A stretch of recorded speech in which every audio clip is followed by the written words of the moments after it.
Okay, welcome back. Here is a video on factoring.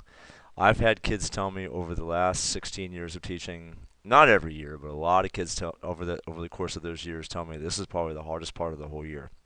At the end, when it's all said and done, they've come back and said that factoring is just something that they have really struggled with it because one of the reasons is they're going to do it again in Algebra 2. The problem is you've got geometry stuck right in the middle. So I know as a teacher that we're going to forget these processes and factoring probably by July. But that's okay as long as you are able to get through this year because you're going to relearn a lot of this in Algebra 2 and you're probably going to forget a lot of this. That's why I always say keep all of your notes, especially this unit. Anything I give you factoring, keep, frame, okay? Laminate it, all right? Because factoring is so important. You're going to do factoring in calculus. I factored when I took the hardest class I ever took. Hardest math class I ever took was differential equations. And to do that, I actually had to factor. So I went back to factoring. I had to go back and look at notes and textbooks and that kind of thing. But factoring is something you're going to do for a long time. Okay, again, just a little screenshot I got from Google. I think it's kind of fun to always have that first. So kind of hard to read, but you can kind of look at it. I like what this person said. That's the squared guy, that's the quadratic, that's the regular guy, that's the linear, and that's the number guy, which is the constant. Easy way to remember it. You got a squared, a regular, and a number. Okay, here we go. Now, let me also say this. This video is the equivalent of like a week and a half of factoring. So don't feel bad if you watch this and get overwhelmed thinking, "Oh my gosh, I missed a day and I got so much to pick up." No. This is the equivalent of like 3 or 4 lessons. So, this is the factoring umbrella. So, this is all the factoring that we're going to do the next week and a half, 2 weeks. Okay, here it is. Now, here's the thing too. You've been factoring numbers your whole life. If I take the number 32, okay, and you write 32 as 8 times 4, you have just factored 32. You've been factoring your whole life. Factors of 32 are 8 and 4. 8 times 4 is 32. That's factoring. But what you haven't done is factored a polynomial. So here we go. What you're going to do is you're going to work backwards. So what you're going to do is, if this is, you always look at your first term. First term is x squared. This will usually be a 1 right here. Sometimes it won't. We'll get to that later. Okay, what you're going to do is open up 2 sets of parentheses. We're going to do all, all of this in class. So don't worry. In fact, every single example in this video is the same example from class. I just pulled these right off the notes. All right, so what we're going to do is we're going to take x squared and we're going to break it down into x and x. Because remember, when you FOIL x times x, remember the FOIL is x squared. Okay, it's all about the sign of the last term. You have a first, there's always pretty much always 3 terms. There's first, middle, and last term. You got to look at the sign in front of the last term. If the sign in front of the last term is positive, then the signs are going to be the same. This is going to be hard to remember, but you'll get it after a while. Okay, so I know that because there's a plus sign and the middle term's also positive, then I'm going to have 2 plus signs. We'll dwell on this a little bit more later. Okay, and then what we want to do now is we want to look for factors of 15, but the factors of 15 must add up to 8. So I want factors of 15 where I can take 15 and 1. 15 times 1 is 15, but they don't add up to 8. I have to take 5 and 3 because 5 times 3 is 15 and 5 plus 3 is 8. So I can put the 5 here and I can put the 3 here. In fact, the order doesn't matter. I could put the 3 here, and then the 5 here and get the same answer as before. Okay, and when you FOIL this real quickly, I'll just do this real quick. That's x squared plus 3x plus 5x, there's your 8x, and then 5 times 3 is 15, and there's your answer. Now, that's as easy as it gets right there. Okay, it's going to get more difficult than this. It never gets that bad, I promise you, but this is as easy as it gets. Everything's positive, factors of 15 that add up to 8, piece of cake. Okay, let me do this one, and I'm going to kind of just erase as I go. All right, let's do the same thing here. Always open up 2 sets of parentheses. That's a good way to start. Just open up 2 sets of parentheses. Okay, x squared, so x and x. Sometimes that'll be a squared. Just put a and a. It doesn't matter what the variable is. It'll always be one variable. Okay, unless you have a quadratic at the end. Okay, last term is positive, so that means the signs are the same, and those signs are 2 plus signs. Now, you want factors of 40. Factors of 40 that add up to 13. Think about that for a second. 10 and 4 is close. That's 14. You have to use 8 and 5. 8 times 5 is 40, and 8 plus 5 is 13. And again, the order doesn't matter right now. I'll tell you when the order matters, but right now the order doesn't matter. This could be x plus 5 and then x plus 8. And again, a quick FOIL will tell you x squared, 8x and 5x is 13x, and then 8 times 5 is 40. By the way, you have to forgive me. It might sound a little bit different. I'm fighting a little bit of a cold. I'm recording this on the Friday, the teacher work day, and I guess my Chicago trip and trying to catch up on sleep and that kind of thing. I'm just battling a little bit of cold, so bear with me. Okay, now we're going to practice a lot more of these types. This is the first type. This is as easy as it gets. These two things right here. Now, excuse me. Now it's going to get a little trickier because if you notice, now the last term is positive, but now the middle term is negative. So let's do this. Open up two sets of parentheses.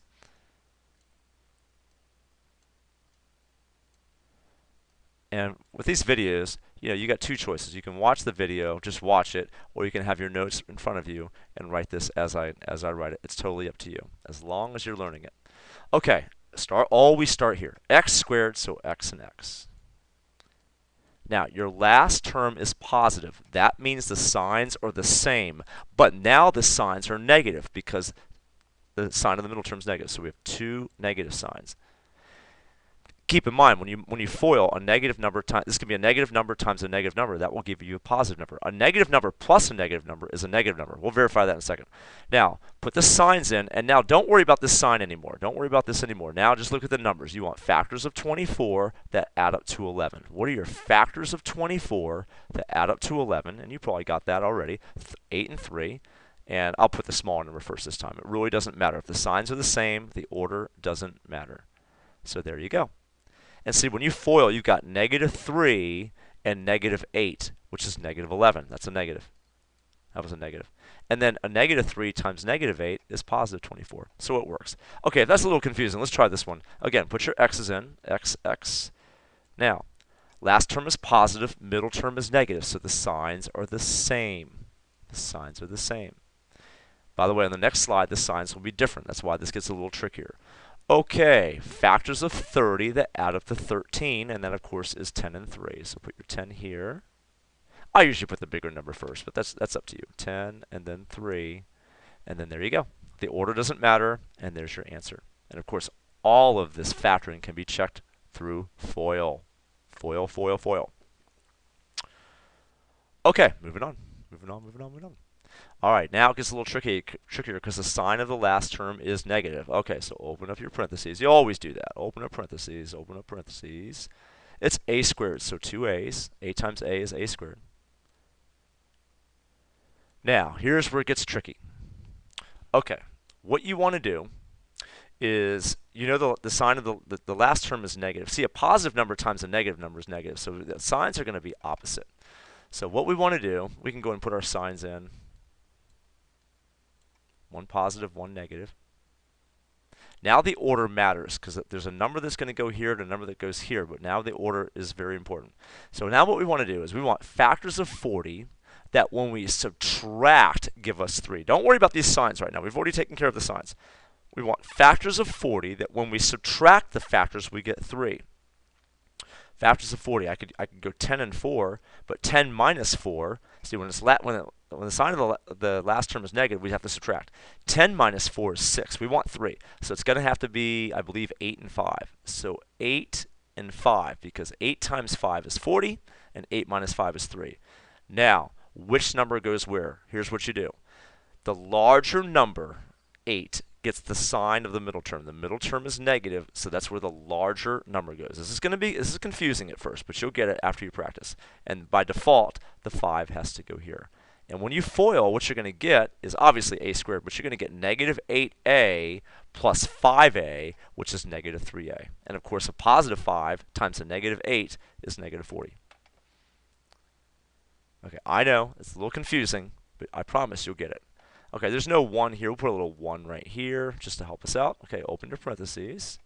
And we're going to be doing a lot of practice between homework and notes and practice and blah, blah, blah. So you're going to get lots of practice with this. Okay, put your x's in. Okay, opposite signs. I always put the plus sign first. No, it's no big deal. Which one goes first? What's important is where the numbers go here. This could be positive or negative as long as the signs are opposite. It doesn't matter which one. Okay, now don't worry about these signs here. I want factors of 12 that when you subtract give you 1. That would obviously be 4 and 3 because 4 times 3 is 12 and 4 minus 3 is 1. Now, the middle term is negative, so the larger number gets the sign of the middle term. So the 4 goes here and the 3 goes here. And we're done. Okay, this one here. Open parentheses, x and x. Go ahead and put your signs in. Now, last term is negative, so now we're going to have opposite signs. We want factors of 45 that when you subtract give you 12, and that's going to be 15 and 3. This video is long enough already. I'm not going to pause too much here. 15 times 3 is 45, and 15 minus 3 is 12. Now, 15 is the larger number that gets the sign of the middle term, and then 3, by default, goes here. This is just one of those things, folks, you just have to practice and practice and practice. You'll get good at it, but you got to practice. That's what it all comes down to. Okay, now, that's like a whole day right there, right? Now, on another day, we're going to do this. These are what we call slide and divide. And the problem is here, I have a 5 here. So now I have to take care of that 5. I have an 8. See, it's not just going to be x and x. It's going to be 5x and then an x. This could be 8 and 1 or 4 and 2. Okay, there's all kinds of possibilities here. So, open up your parentheses. Always open up your parentheses. Always open up your parentheses. Always. Now, my teacher in algebra, a long time ago, used to have us just guess and check, and it would take a long time to do this. But there's a new way we can do this now. It's called slide and divide. What we're going to do is we're going to take the number in front. You only do this if there's a number in front of the x squared other than a 1. So we have a 5 here. So I'm going to take the 5 and slide it over to the 2. And when I slide it, I'm going to multiply. When I slide the 5 over, it's gone. So I'm going to put x squared. That 5 is gone now, so it's just x squared. The middle stays the same, so plus 11x plus, same signs. Now 5 times 2 is 10.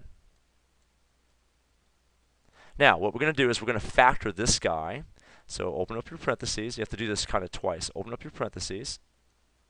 And I don't, when I do this, you're going to be thinking, this is going to be so hard. It's really not. Okay, even these, this is probably the hardest part, but even these aren't bad, I promise you. Okay, so x and x. Now factor this guy like we always do. So signs are positive. Factors of 10 that add up to 11 are 10 and 1. Now, this is obviously not the answer because x times x is not 5x squared.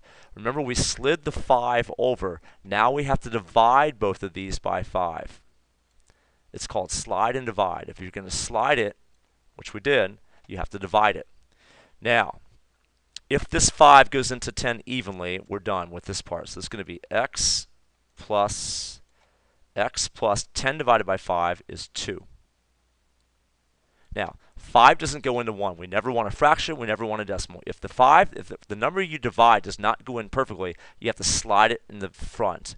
So 5 doesn't go into 1, so we're going to put the 5 right in front here. 5x. It doesn't go into 1, so we've got to put it in the front plus 1, and that stays the same. Now, when you FOIL this, you're going to get 5x squared. 10x plus 1x is 11x, and then 2 times 1 is 2. It works. So here is your answer right here. This is the answer, not this. This just helped us get this. This is the answer. And I know what you're thinking. Oh my gosh, you're pulling your hair out. Yeah, I've already done that. That's why I don't have any hair. Okay, let me erase. Let's just do a couple more. And there's just one more slide, or 2 more slides, and we're done. Okay. Take the 8. Take the 8, slide it over to the 3. So what you're going to have is x squared. I probably shouldn't have opened those parentheses ahead of time. Let's just do this first. Minus 14x. I haven't taught this in a year. So 8 times 3 is 24.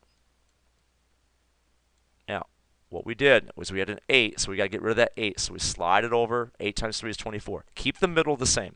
Now, factor this.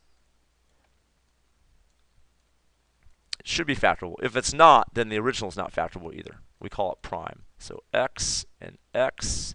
Now, your last term is positive, but the middle term is negative, so there are 2 negative signs. Factors of 24 that add up to 14 are 12 and 2. So this is what you have so far. Now that's not the answer. Now we have to divide everything by 8.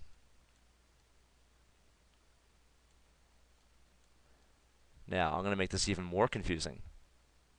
If the fraction can be reduced, we need to reduce it. So we need to write this now as x minus, reduce that. That's 6 over 4, which becomes 3 over 2.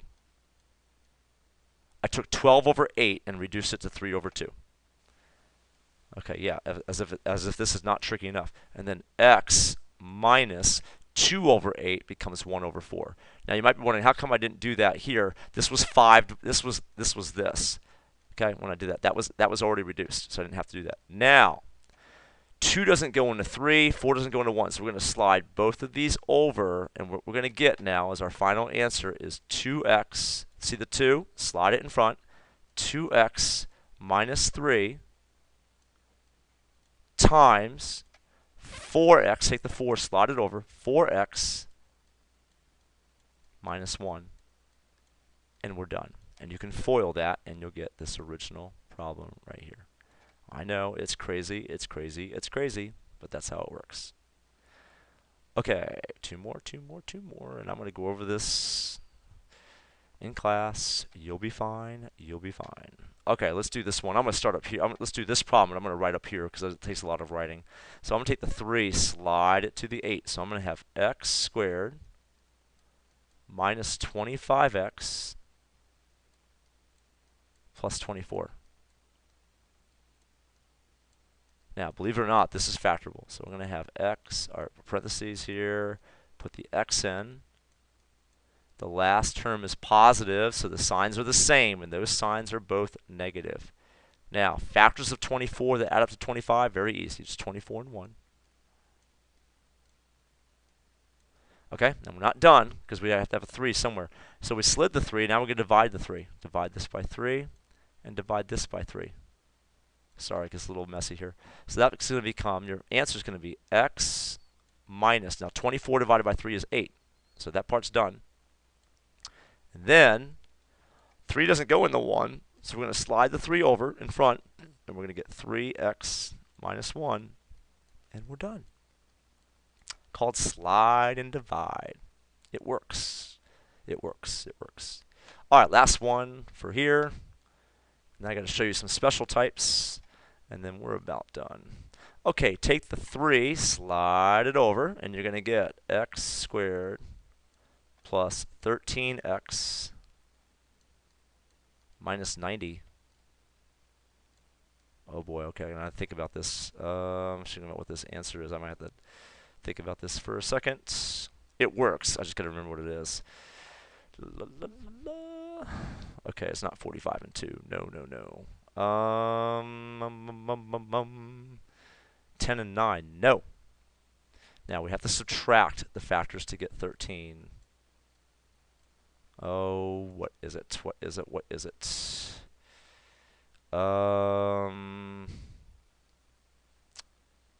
18 and 5. It came to me just like that. 18 and 5. 18 times 5 is 90. 18 minus 5 is 13. So put your x's in.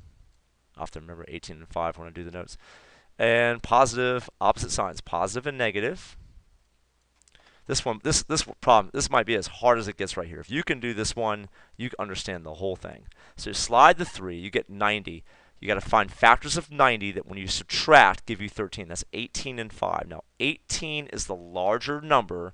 That takes the sign of the middle term. So the 18 goes here and the 5 goes here. Now we're not done yet. We have to divide everything by 3. So divide this by 3 and divide this by 3. More often than not, one of them will go in evenly most of the time. So you're going to get as your answer, your final answer, x plus 6. 18 divided by 3 is 6. There's your first binomial.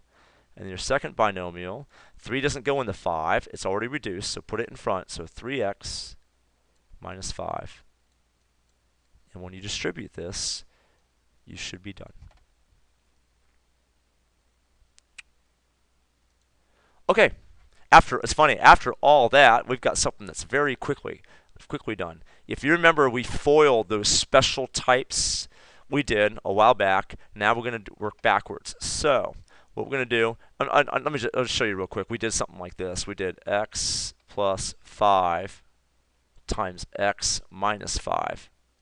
And what we got when we FOIL was x squared minus 25. This is called the difference of two squares. So now what we're going to do is we're going to work backwards. We're going to go from here to here. So we should get almost the same answer every time, only the signs are going to be opposite. So what we're going to have is this. What you do is, it's hard to recognize these sometimes. What you have to do is realize that 9 is a perfect square and 49 is a perfect square. Don't worry about the sign. So the square root of 9 is 3. So 3 and 3. This is like a copycat. Whatever he has, pretty much he has too. Q and Q. Now the factors of 49, or the square root of 49 is just 7. So 7 and 7. Now this sign is negative, so the signs must be opposite. And we're done. See, when you FOIL this, you're going to get 21Q minus 21Q. There is no middle term here. There's no Q term here. That's what we have here. So let's do one that's even easier. It's m squared, so just m and m. It's pretty much always that. M and m. Now, the sign is negative, so opposite signs. And then the square root of 9 is 3. And we're done. Let's do this one real quick. Actually, let me erase. If you're watching this video, hang in there. We're almost done. We're almost done with this whole thing. Almost done. Okay, 4x squared minus 25. So, open your parentheses. Always do that. Always do that. Okay, 4 is a perfect square. Square root of 4 is 2. So 2 and 2. X and x. This sign is negative, so opposite signs. Doesn't matter which sign goes which. And the square root of 25 is 5. And we're done. And again, we're going to practice more of these in class. You're going to be fine. Okay. Now, you look at this. 3 is not a perfect square, neither is 48, but we have something in common. 3 goes into both of these. So remember we did this last time. We're going to factor out a 3. So we're going to divide everything by 3, and we're going to get x squared minus 16. This is really some deep Algebra 1 right now, what we're doing. Okay, you got to recognize that these are not perfect squares, but we can factor out what's common. We can factor out a 3. Now, we're going to leave 3 as part of the answer, but now we're going to factor x squared minus 16 because it's the difference of two squares. Remember, any even exponent is a perfect square. So now we've got x and x. It's minus, so opposite signs. And the square root of 16 is 4. And now we are done. This is the answer right here. Okay, I know you're wanting to scream, but this is factoring. We're just going to take it slow, and we're going to get it. We're all going to get it. I promise you. Okay, we also did this in class. We did something like x plus 5 squared. And what you did is you wrote it twice, and you FOILed it, and you had what we call the clone. This is what we're going to have now, only it's what we call a perfect square trinomial. You can recognize it if the first term is a perfect square and the last term, not the middle term, the first and last term, if they're perfect squares, doesn't matter what the signs are. If these are both perfect squares, it's quite often going to be a clone. These are actually kind of fun. This is what I call the true copycat. Whatever's here is going to be here. So the square root of 16 is 4. And by the way, you could slide and divide this, but it's a pain in the butt. So 4 and 4. Y squared is y, so y and y. Now notice everything is positive, so 2 plus signs. And the square root of 9 is 3. And we are actually done. That's it. 4y plus 3, 4y plus 3. Okay, let's do this one. Open up parentheses. Perfect square, perfect square. Don't worry about the middle. So x and x. The only thing you got to worry about here is the middle term is negative, so you have 2 minus signs. Square root of 25 is 5, and we're done. And sometimes you might see this answer written as this. You might just see it like this, x minus 5 squared, which is the same thing. Okay. Is it perfect square? Yeah. Is that a perfect square? Yep. So square root of 4 is 2. So 2, 2. It's like anything you can do, I can do better kind of thing. Put an x here, oh, I can give you an x too.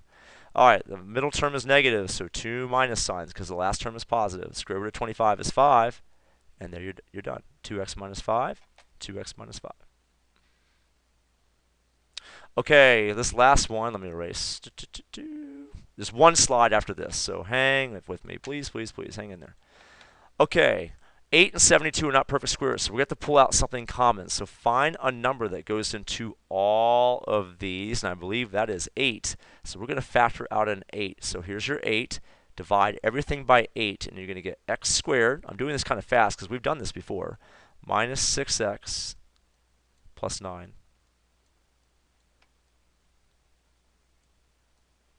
Okay? Now, perfect square, perfect square. So 8. Never leave the 8, the number you factored out. A lot of you did that on the last quiz. Always keep everything. Okay, so 8, leave the 8. So x, last term is positive, middle term is negative. So minus and minus, square root of 9 is 3, and we're done.